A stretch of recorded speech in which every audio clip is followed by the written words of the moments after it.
Vamos orar, amados. Grandioso Deus, grandioso Pai, nós reconhecemos as Tuas constantes misericórdias, Senhor, no nosso dia a dia, pelo simples facto, sim, Senhor, de permitir que nós pudéssemos permanecer vivos e ainda respirando em louvores, em adoração e buscando, Pai, te conhecer mais e mais em Sua palavra. Pois cantamos nós que a Tua palavra é a vida, Senhor.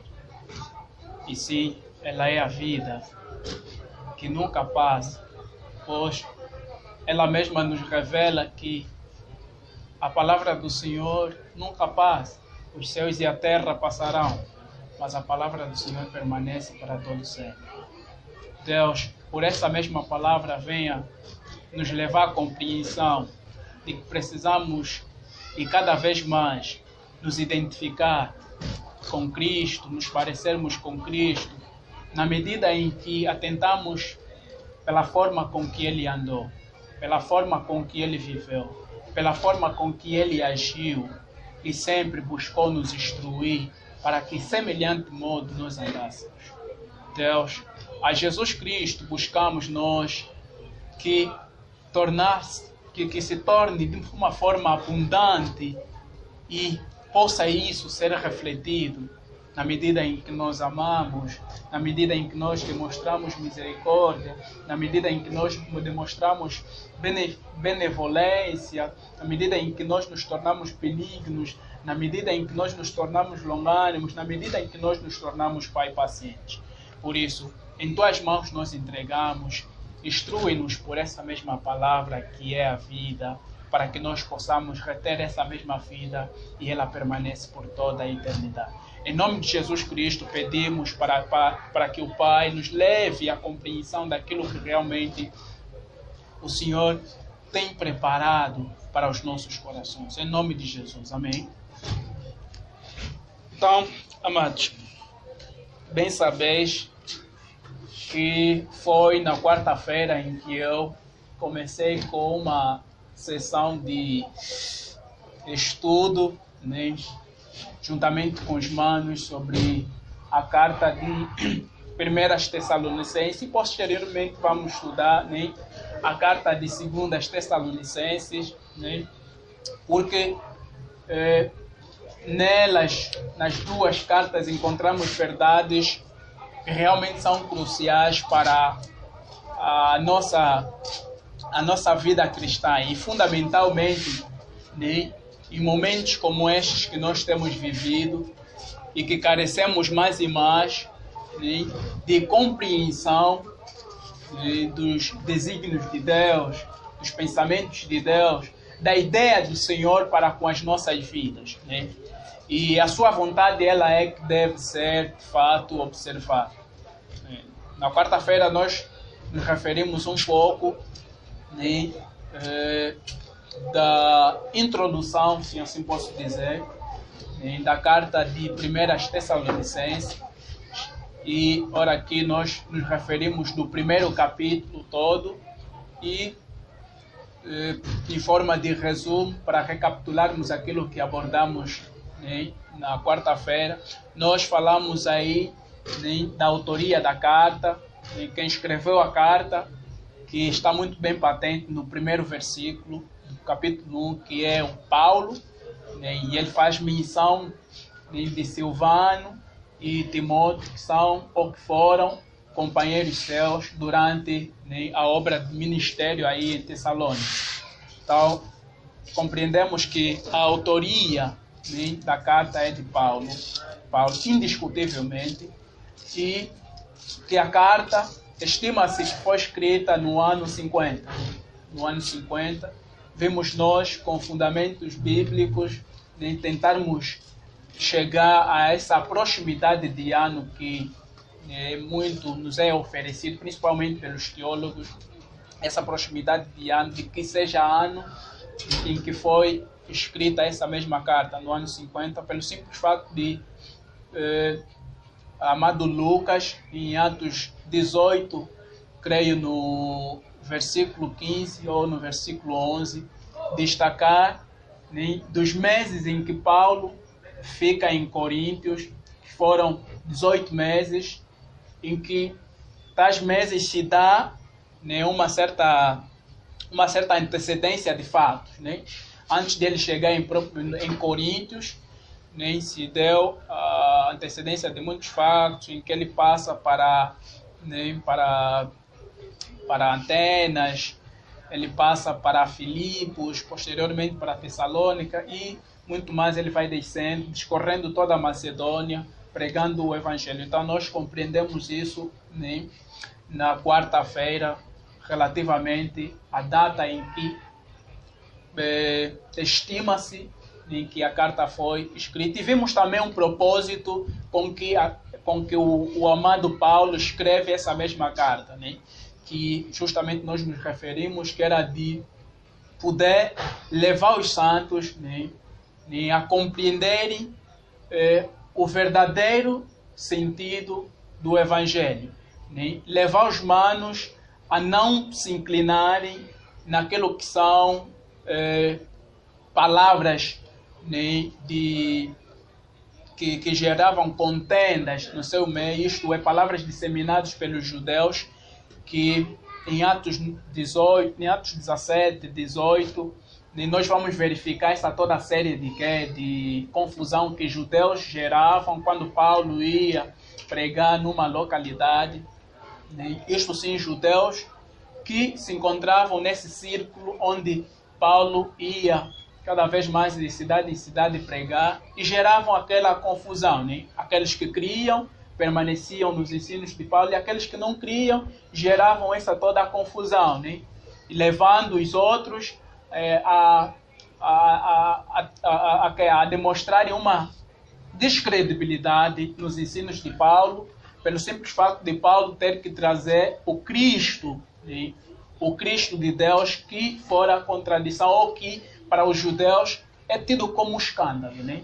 Como escândalo. Então, isto começou, na verdade, a gerar conflito para a consciência dos judeus, de tal forma que eles procuravam, né, influenciar, né, ou desintoxicar, se esse é o termo adequado, desintoxicar os ensinos de Paulo a todos esses amados. Por exemplo, lá em Atenas, ele sofreu, ou seja, em Filipos ele sofreu isto, né? Em Tessalônica ele sofreu isso, em Bereia consecutivamente ele teve que sofrer isso. Então nós abordamos de forma resumida qual é o propósito com que Paulo vai procurar escrever essa carta.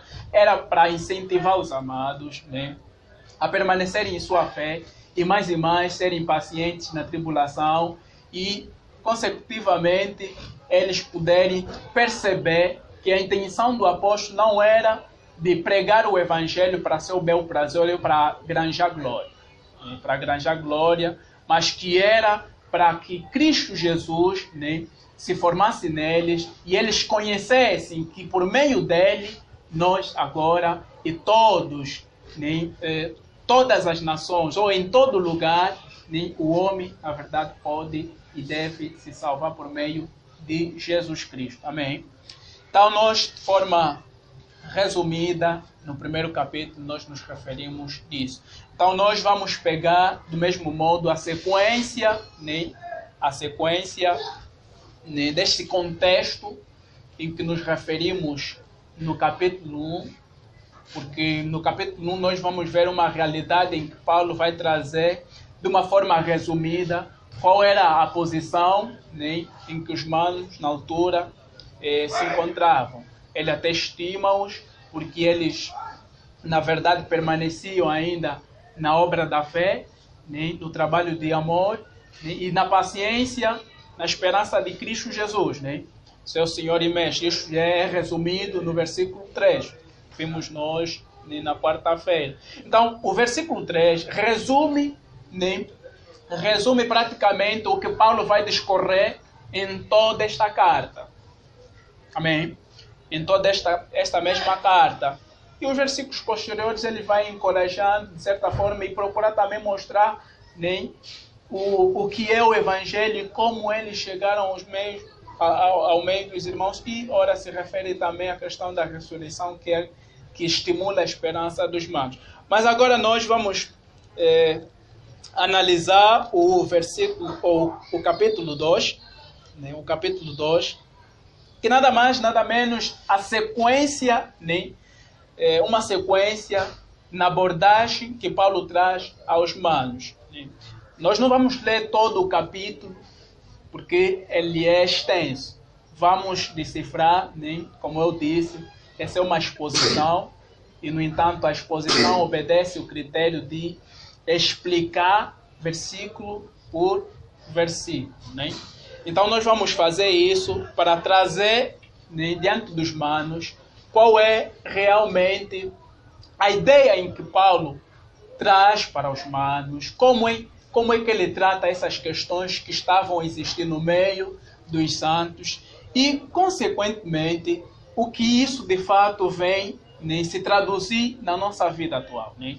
Como nós de fato devemos, né, reter esses ensinos em que Paulo vai, de certa forma particular, né, instruir aos manos numa dada localidade que é Tessalônica, para poderem se livrarem de falsos argumentos, de falsas alegações, de falsos discursos que os seus compatriotas geravam para que se desmantelasse os ensinos de Paulo. Então nós precisamos atentar mas com muita diligência para as questões que Paulo pontualmente vem se referir aí e vermos, né, a verdadeira instrução que nós precisamos reter e sirva para nosso percurso na vida cristã. Amém? Então, vamos prosseguir, vamos começar do versículo 1. Vou ler e pudermos assim discorrer em torno dele. Diz assim: porque vós mesmos, irmãos, bem sabeis que a nossa entrada para convosco não foi vã.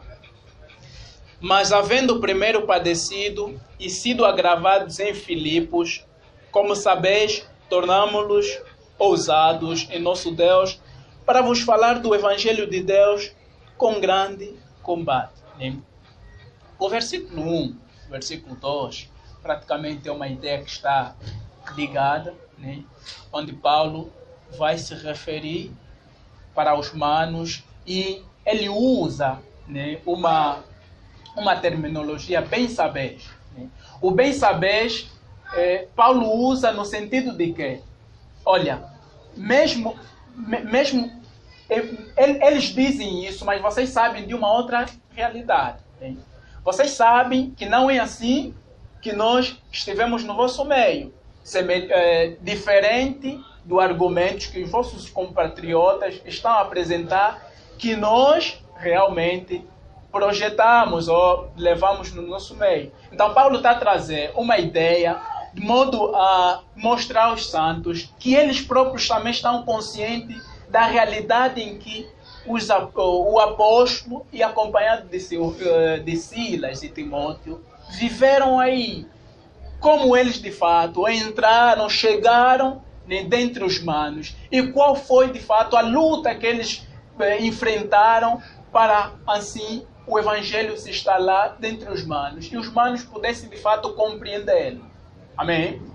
Então você vê que ele traz até a ideia de traz uma referência do combate que ele primeiramente havia passado em Filipos, porque em Filipos é onde vamos nós constatar alguns dos judeus, né, também, depois de Paulo ter que pregar e mostrar, né, Cristo de Deus, usando a lei, isto acho que é em Atos 17, né, Atos 17, alguns judeus, né, e gregos creram, mas houve aqueles que realmente não abraçaram isso, viram isso como contradição, de tal sorte que levantaram um certo tumulto e que pegaram, né, a Paulo e levaram até o quê?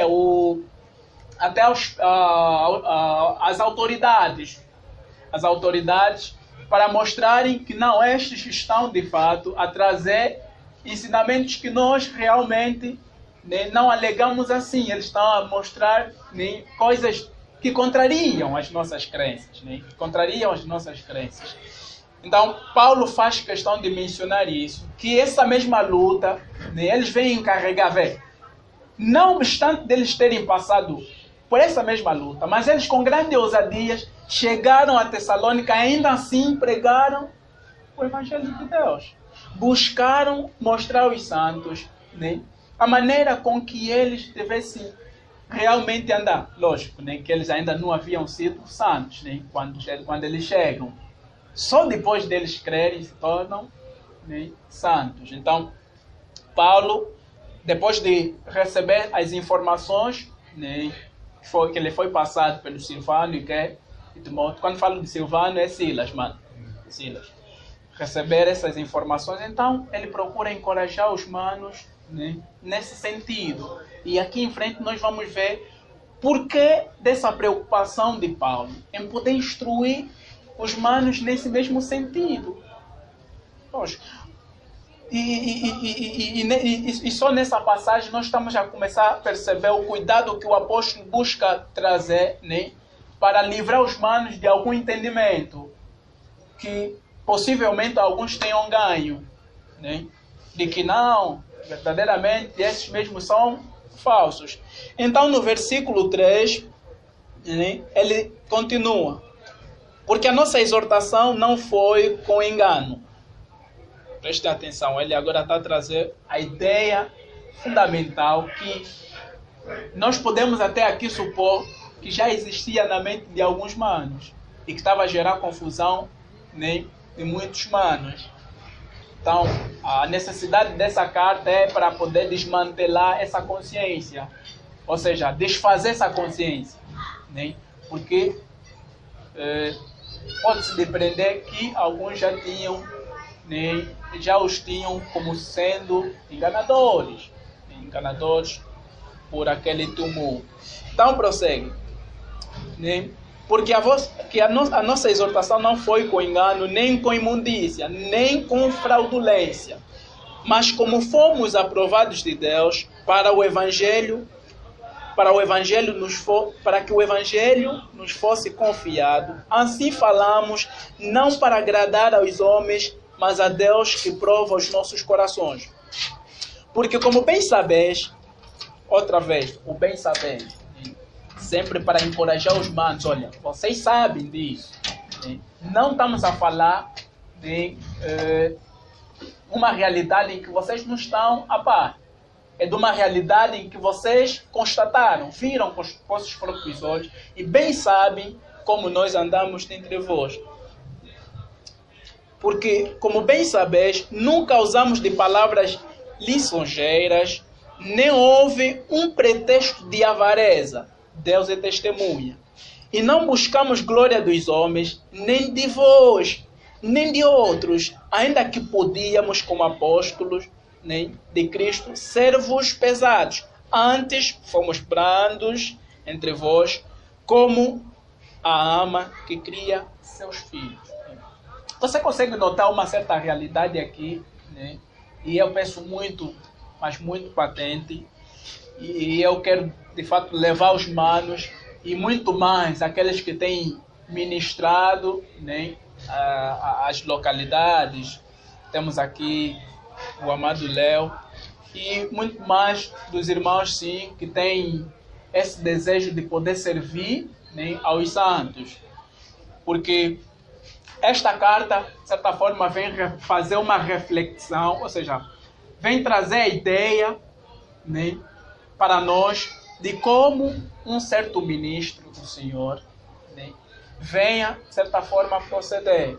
Pelo exemplo de Paulo, pelo procedimento de Paulo, né, a sua preocupação, né, a maneira com que ele vai lidando com os manos, no sentido de poder lhes levar a compreender mais e mais a fundo, né, o Evangelho de Deus, o Cristo de Deus. É uma preocupação que, penso eu, deve e sim residir naqueles sim que ministram.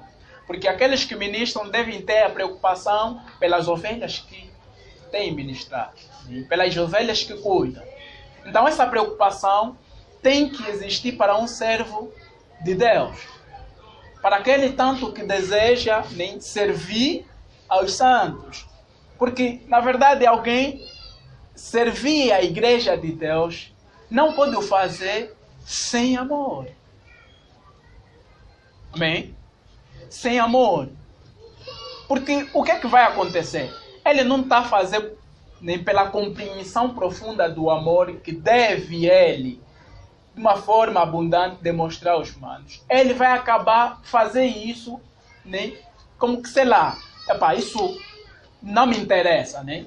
Ele não vai ter aquela preocupação de procurar, de certa forma, livrar os humanos em alguma situação em que possam estar a andar, algum erro, algum desvio de compreensão em termos de alguns assuntos e tudo muito mais. Então, o exemplo que Paulo está a nos transmitir aqui de preocupação deve realmente se refletir em nós também que procuramos servir, de certa forma, aos humanos.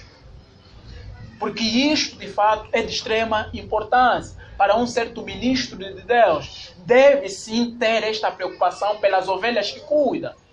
Um ministro que não tem preocupação pelas ovelhas que cuida, realmente é alguém que não é aprovado, assim como Paulo até diz, né? Vê, ele traduz a ideia de que, olha, nós não chegamos no vosso meio com a intenção de poder vos enganar ou procurarmos lucrar, né, por meio do Evangelho. Ele até destaca, né, com palavras de lisonjeira, uma coisa assim do gênero, no versículo, deixa só ler rapidamente, no versículo 5, diz assim: porque como bem sabeis, nunca usamos de palavras lisonjeiras, nem houve um pretexto de avareza, Deus é testemunha. Então você consegue ver que a intenção dele é desfazer a consciência que muitos dos manos ganharam de que Paulo, Silas e Timóteo chegaram aí querendo, né, entesourar alguma coisa, algum bem material, né, ou querer levar,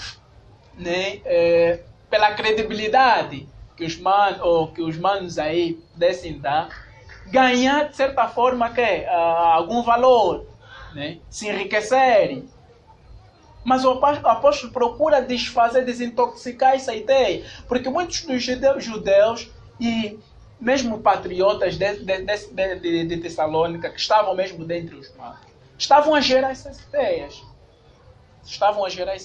Então o apóstolo toma esse cuidado. Não, manos, olha, nós não chegamos no vosso meio com essa intenção. Nunca foi e nem é a nossa intenção. Deus é testemunha. Nós nunca usamos palavra alguma de avareza ou de pretexto de avareza.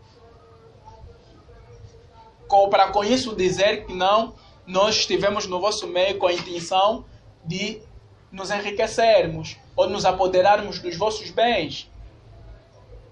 Ou de certa forma sermos, na verdade, pesados para convosco, no sentido de que vocês devessem constantemente trazer, né, os vossos bens para nós. Não é, não é essa a nossa intenção. Não é essa a nossa ideia. Deus sim sabe verdadeiramente que este não é a nossa ideia. Tal como vocês também sabem. Porque verificaram e viram claramente que nós não nos comportamos assim, tal como os vossos compatriotas dizem. Ou aqueles que, na verdade, de certa forma, se infiltraram no vosso meio, que são os judeus, e disseminaram todo esse mesmo ensino. Então, não buscamos nós nem riqueza alguma, não usamos nós palavras nem de poder vos bajular, não usamos nada disso. Deus sabe verdadeiramente que nós não nos comportamos desse mesmo modo, mas como aprovados de Deus, buscamos tão somente que vos pregar o Evangelho de Deus, vos trazer a verdade de Deus. E vê que ele faz menção que eles têm até o direito, como Paulo como apóstolo, né? Tem o direito sim de receber alguma coisa. Lógico, tem este direito. Eu acho que Hebreus Hebreus ou Timóteo, né, onde Paulo se refere disto, que aqueles que servem bem, né, sejam tidos por duplicada honra, e também se refere, acho que abaixo, né, que o trabalhador, né, é digno do seu salário, tentando mostrar que aqueles que servem bem, sim, nós precisamos pelo menos realmente refletir que não, pelo serviço que eles fazem, assim, pelo menos receber alguma coisa. Isto no contexto em que a igreja realmente possui esses mesmos recursos, né? E nem deve existir no coração do irmão a ideia de que não, os irmãos não estão a contribuir algum bem para mim, nunca me prestaram algum salário, mas eu tenho feito muito no meio deles, nunca demonstraram alguma obra de caridade. Nós não precisamos ter, ou não devemos nós carregar essa mesma tensão ou esse mesmo sentimento. Devemos nos posicionar na ideia de que é Deus que deve, e sim, gerar isso no coração dos irmãos, né? Para que eles o façam de uma forma livre e com aprovação, sim, dos seus corações. E não como que sendo eles obrigados a fazerem isso. Então Paulo faz até menção dessa mesma questão, desse mesmo direito, né, de como apóstolo que ele é, né, de receberem alguma coisa. Mas ele não fez questão de fazer isso. Isso em função de quê? De muito amor que ele tinha para com os irmãos. E nós vamos discorrer nos versículos mais em diante. Nós vamos ver, um sentimento tão profundo e verdadeiro e preciso para nossas vidas que se achou em Paulo, e tal como em Silas e Timóteo. Vamos ler mais abaixo. E veja como é que eles de fato tiveram os manos, né? Como, na verdade, uma ama, ou seja, uma mãe, né, que cria os seus filhos. Então eles se moveram nesse mesmo sentimento, né? De vê-los, né, andarem bem, né, a seguirem o que é justo, o que é coerente, e nunca quererem de fato se apoderar de algum recurso ou lucrarem por conta da palavra, né? E no versículo 8 diz assim: Assim nós sendo-vos tão afeiçoados, veja o termo, tão afeiçoados, de boa vontade, quiséramos comunicar-vos não somente o Evangelho de Deus, mas ainda as nossas próprias almas, porquanto nos ereis muito queridos. Porque bem vos lembrais, irmãos, do nosso trabalho e fadiga, pois trabalhando noite e dia, para não sermos pesados a nenhum de vós, vos pregamos o Evangelho de Deus.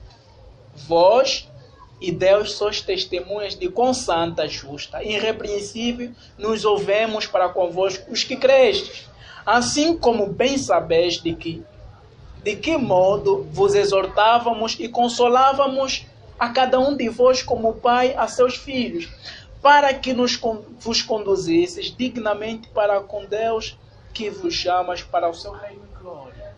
Uau! Eu penso que é algo que nós precisaríamos, né, parar e refletir se realmente isso tem, na verdade, existido mais em nós. Veja que o sentimento do apóstolo, né, não só era de lhes comunicar a verdade, de lhes passar o Evangelho de Deus, mas até a sua própria vida. Quantos de nós, se calhar, né, atentamos para as pessoas que estão lá para fora? Porque se você perceber a ideia do apóstolo, ele está a tentar esclarecer, né, de uma intenção inicial, antes de eles chegarem aí. Amém? Antes de eles chegarem aí, qual era de fato a intenção deles? Postos aí, estavam na verdade imunidos disso. Você consegue perceber que ele tinha um ardente amor e desejo por aqueles que realmente não conheciam a verdade de Deus. Desejo este de eles poderem conhecer essa mesma verdade, desse mesmo Evangelho. E não somente lhes provar pela partilha desta mesma verdade, mas em dar a sua própria vida por eles. Glória a Deus.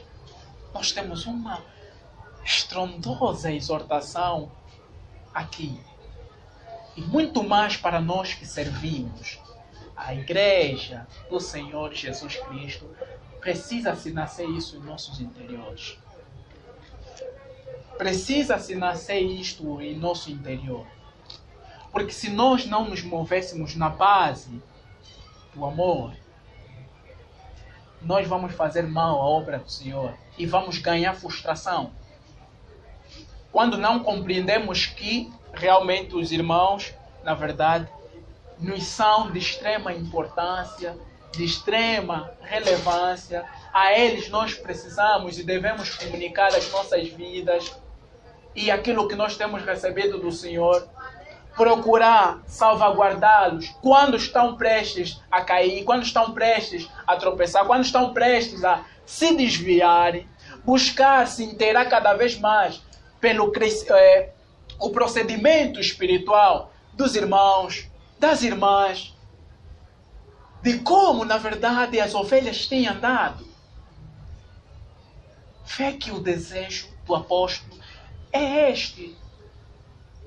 Vê que como pai que cria seus filhos, que cuida dos seus filhos, ele se comporta, ele age e ele leva o Evangelho de Deus. Se calhar nós erramos aqui, por não existir este sentimento em nós, quando nós vamos pregar o Evangelho. Se calhar somos tão secos e não sentimos absolutamente que nada de afeição pelas almas perdidas e estamos aí pregar.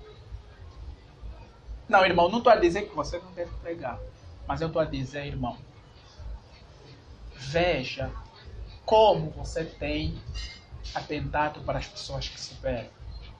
A necessidade deles conhecerem a Cristo e de se provar isto na sua vida.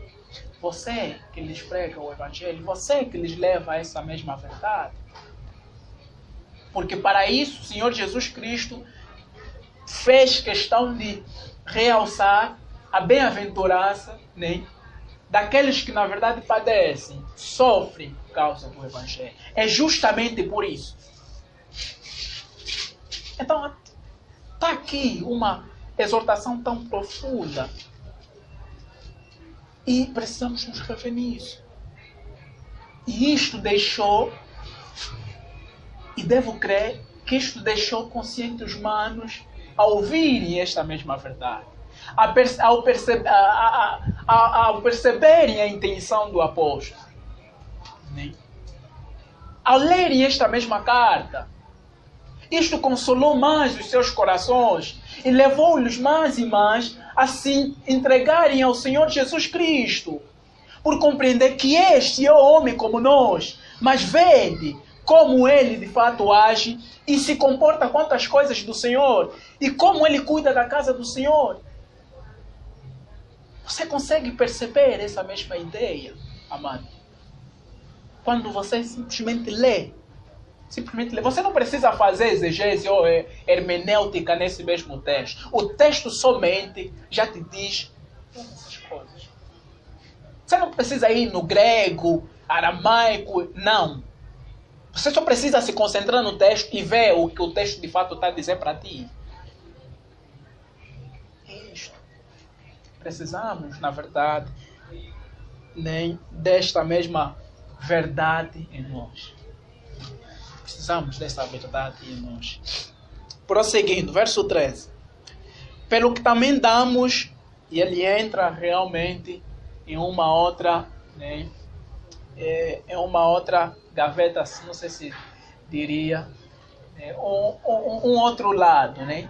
Depois de discorrer todo esse, manifestar toda essa intenção e ver que ele leva os manos até a perceberem, olha, mesmo em meio a toda essa intenção que nós demonstramos acima, não só o vos passar a palavra, mas também nós fazemos alguma coisa. quando não estamos diante dos irmãos, mas quando estamos sozinhos e naquele recurso, aquela ferramenta que o Senhor nos concedeu, que é a oração. Ele diz, pelo que também damos sem cessar graças a Deus, pois, havendo recebido de nós a palavra da pregação de Deus, a recebestes não como palavra de homens, mas segundo é, na verdade, como palavra de Deus, a qual também opera em vós os que crestes. Porque vós, irmãos, sabeis, haveis sido feitos imitadores das igrejas de Deus que, nas Judeias, estão em Jesus Cristo, porquanto também padecestes, né, dos vossos próprios concidadãos. Veja a ideia que ele está transmitir aqui, né, de litígio ou da confusão que os próprios seus cidadãos estavam a gerar. Se calhar, porque até Paulo faz menção, né, em um trecho de como eles se converteram dos ídolos. Eu penso que é no capítulo 1, né, que ele se refere dessa mesma ideia. Então, a conversão deles, dos ídolos para Cristo, né, terá gerado um certo conflito. Porque eles viram que não, deixaram as suas crenças, não, esses estão a atentar para um novo Deus. Não pode. Não, vocês estão a desobedecer as normas, os costumes, as tradições da nossa cultura. Então eles estavam sofrendo, de certa forma, também perseguição dos seus cidadãos.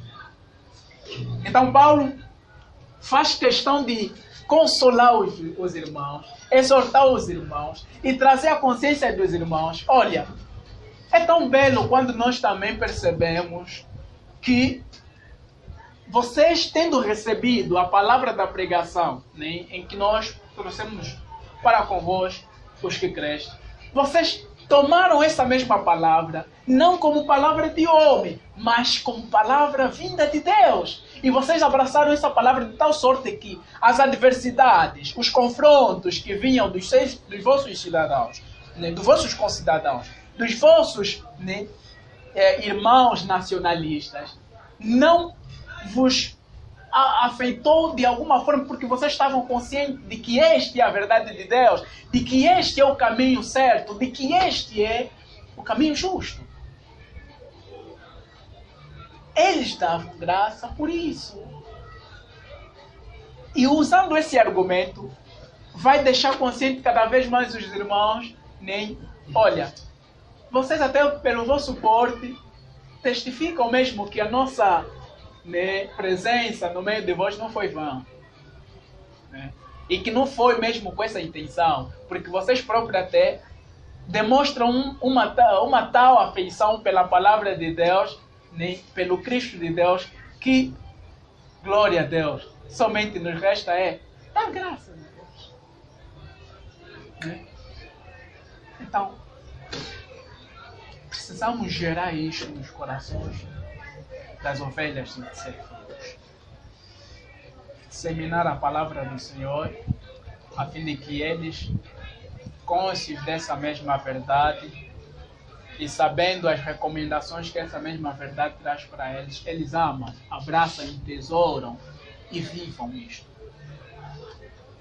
Vivam isto nas adversidades, nas aflições, nas doenças, em toda e qualquer situação, eles estejam de fato conscientes dessa mesma verdade.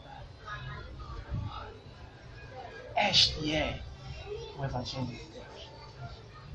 Este é a verdade, né, do cristianismo. Este é o verdadeiro cristianismo. Este é a verdadeira conduta cristã. Então, amados, fica muito patente para a consciência dos santos em Tessalônica. Olha, realmente vocês estão livres, porque nós até nas nossas vidas testificamos isso. Então não tem de que estarmos aqui e dizer não, realmente os o Paulo, Silas e Timóteo chegaram a nós para nos enganar. Então vamos prosseguir. No versículo 15. Os quais também mataram o Senhor, né, ele lhes leva também a compreender, olha, vocês, o vosso comportamento, ou a maneira com que tendes padecido, vocês se tornaram semelhantes aos manos da Judeia, porque os manos também, ao receberem a verdade, sofreram também certa perseguição por seus concidadãos. E nós sabemos dessa mesma realidade quando olhamos para a igreja primitiva, né? Quando ela começou naquele círculo de judeus, que depois teve que se estender em função da perseguição para outras regiões. Então nós sabemos que eles padeceram realmente muito pela palavra do Senhor. Então o amado faz questão de trazer essa ideia, para estimular, né, os irmãos a permanecerem na verdade, ou a permanecerem neste mesmo evangelho.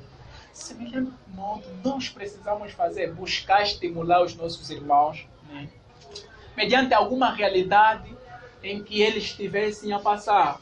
Por isso, o que está escrito foi escrito para nosso proveito. Amém?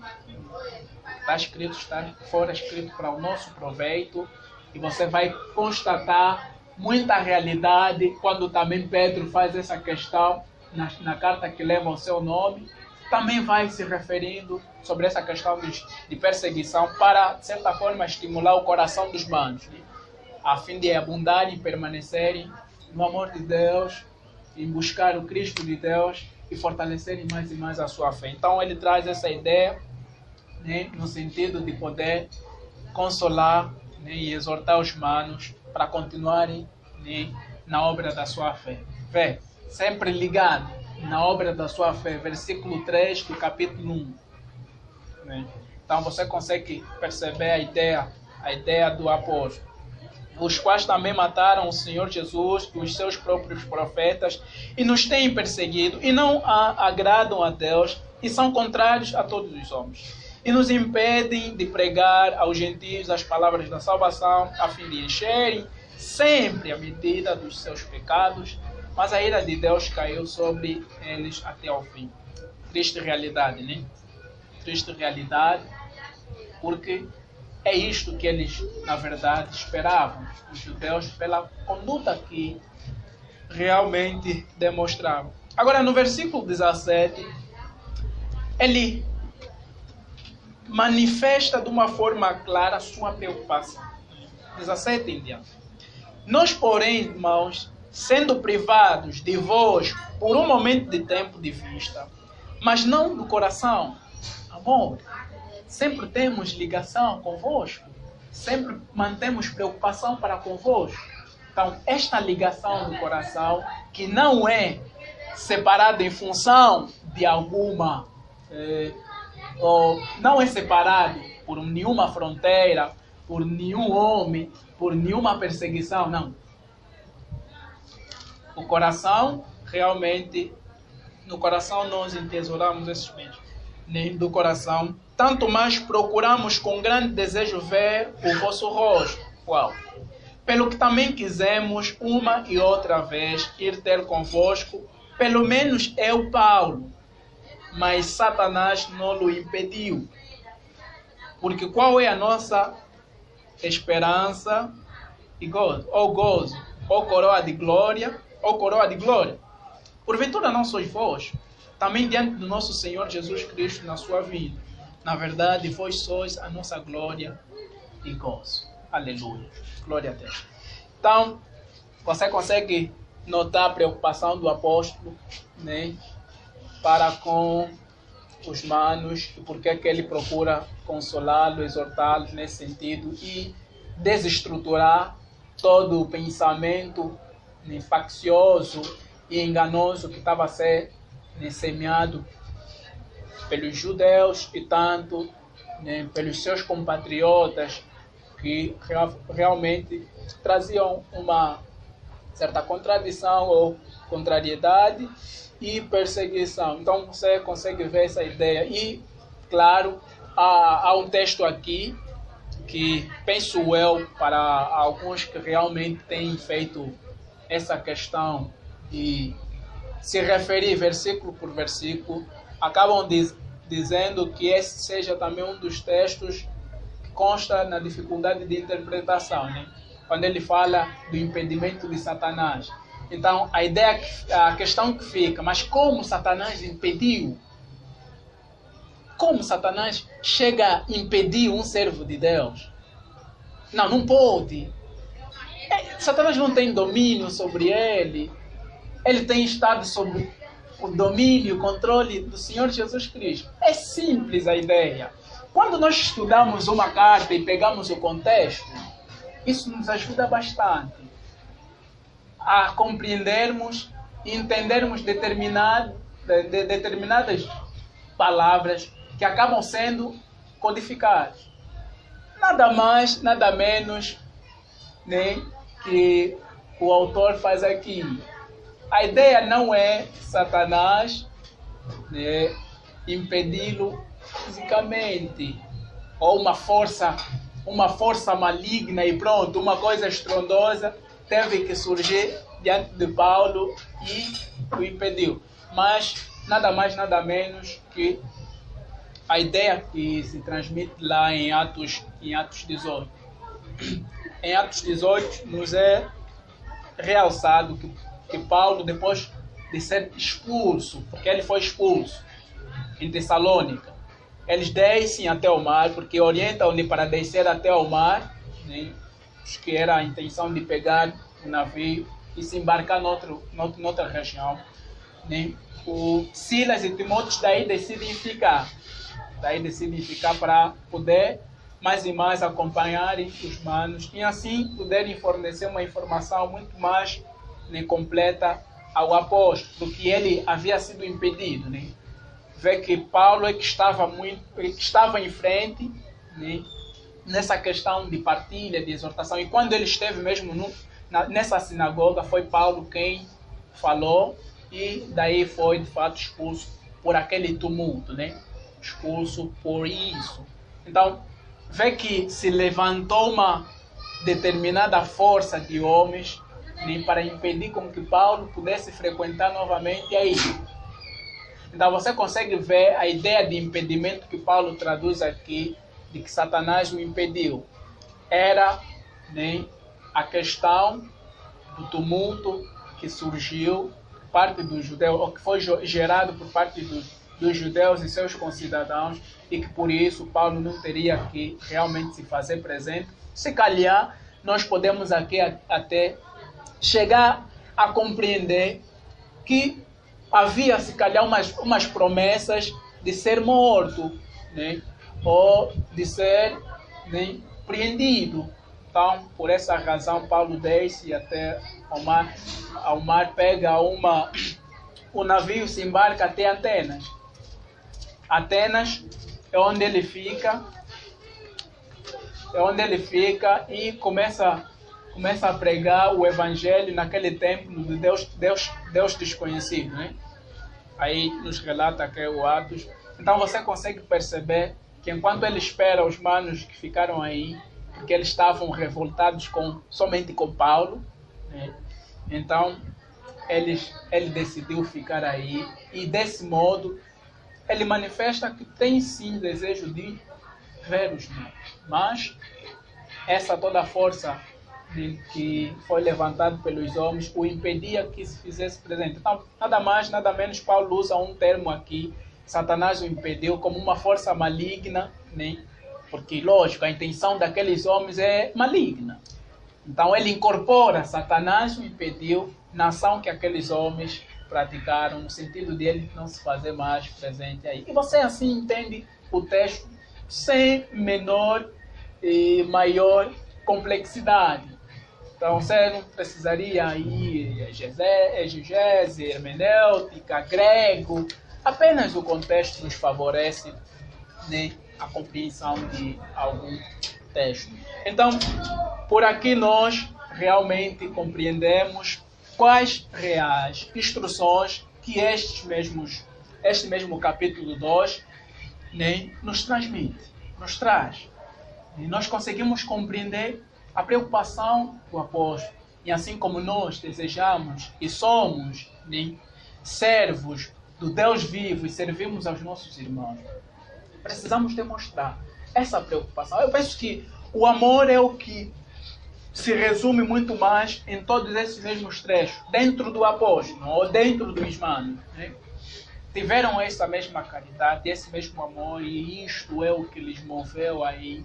Tiveram uma ampla compreensão do amor de Deus, pelo que até, quando nós nos referimos de dar a vida, né, de comunicar a sua vida, lógico que isso manifesta um amplo amor para com os manos. Então, aqui você consegue perceber que a ideia de um servo de Deus, né, que deve carregar é amar o seu rebanho, amar as ovelhas que tem cuidado.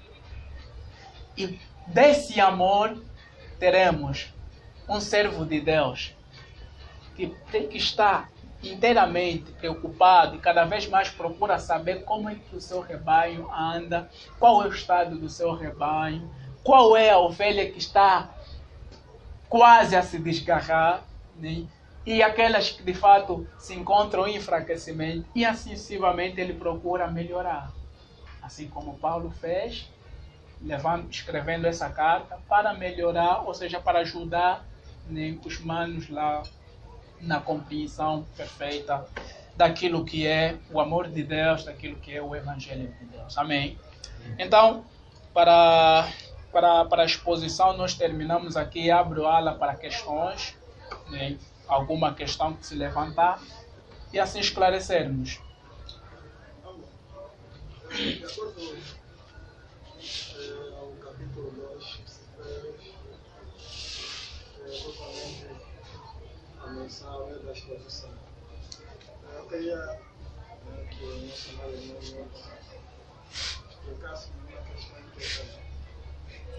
É o seguinte, de acordo com a situação que o povo ou a igreja de Jerusalém está passando, eu queria saber mais ou menos qual a situação, o que mais ou menos que a igreja de Jerusalém está a passar. Ok. De acordo ao capítulo que nós lemos, eu queria saber mais ou menos isso. Qual era a situação, o que fez que o apóstolo Paulo escrevesse a carta ao povo de Jerusalém? E que mais ou menos aqueles povos estavam a passar. Ok. Amém. Louvado seja Deus, e muito grato pela sua questão. E eu penso que essa mesma questão vai servir, né, se bem que no decorrer da minha exposição fui mostrando e muito mais essa mesma situação em que a igreja estava a se passar. Se você dá uma olhada no versículo, se você dá uma olhada no versículo 3, né, até 7, e dares mais uma olhada no versículo 13 até 16, você vai conseguir, né, perceber qual, né, a real situação em que os manos estavam passando. Primeiro, você consegue ver nenhum certo apóstolo que está diante de uma situação em que, quando lá ele esteve, não houve, né, e ele não ouviu essas mesmas questões. Se dá a compreender isso. Não ouviu essas questões dentre os irmãos, de que alguns se levantavam para dizer que não, os ensinos que ele passava era, de certa forma, para procurar, né, lucrar ou vir, né, granjar alguns bens materiais, pelo que usa a palavra que bem sabes que não usamos de palavra lisonjeira nem pretexto de avareza, né? Que dá ideia, tá bom. Mas por que apóstolo está a trazer essa ideia de que não bem sabes que nós não usamos de palavras lisonjeiras, de pretexto de avareza? A questão é que fica aqui. Ele está a resolver uma situação. Está a ver? Ele está a desfazer uma ideia em que os manos carregavam deles. Que alguns estavam a carregar deles. Não, que eles são enganosos. Que eles estavam a tentar né, nos privar dos nossos direitos e nos colocar, né, em desavença com os nossos concidadãos. Então você consegue notar essa ideia, né, com alguns judeus e seus concidadãos levantaram para pôr os manos contra o apóstolo e Silas e consequentemente Timóteo. Tá vendo? Você consegue ver um certo confronto. Tentam confrontar e descredibilizar a obra de ministério de Paulo em Tessalônica. E, consequentemente, você vai ver do versículo 13 em diante, né, quando Paulo vai falar sobre, né, que damos graças a Deus, de 12, né? Damos graças a Deus porque, à medida que vocês receberam a palavra, assim permanecem e vos têm feito o que é semelhante a igrejas da Judéia.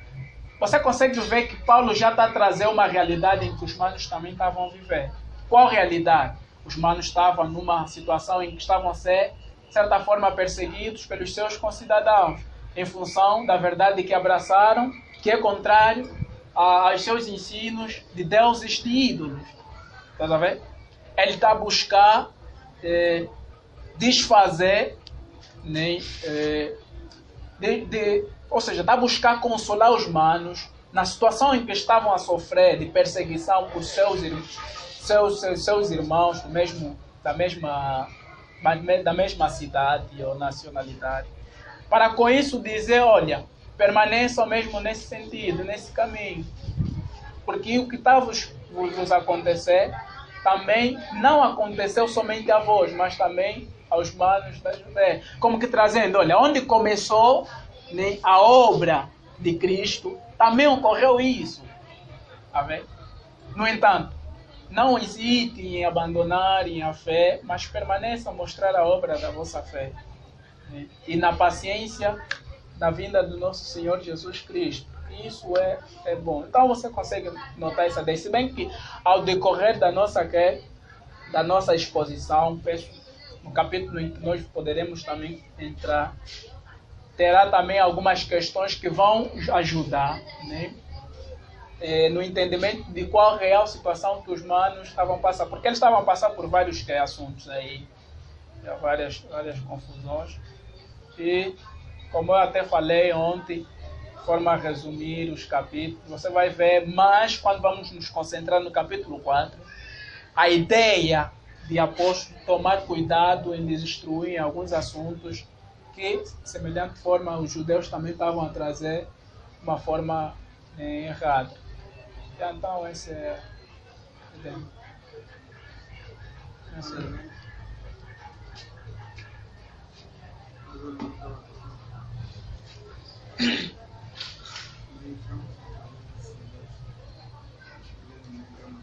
Ninguém tem mais? Tá. Tens algo também a questionar? Não, a pergunta E então, penso que vamos orar para poder fechar aqui nossa sessão. Senhor nosso Deus, Senhor nosso Pai, nós te agradecemos pelas palavras ricas que tens semeado em nossos interiores.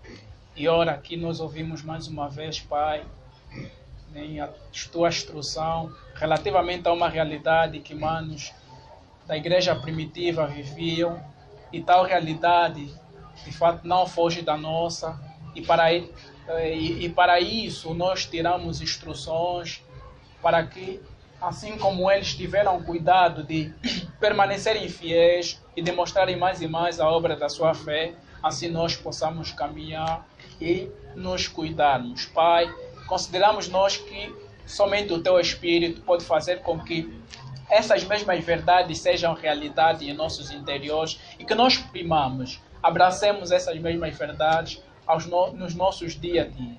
Então, Senhor, pedimos que fortaleça-nos mais e mais, né?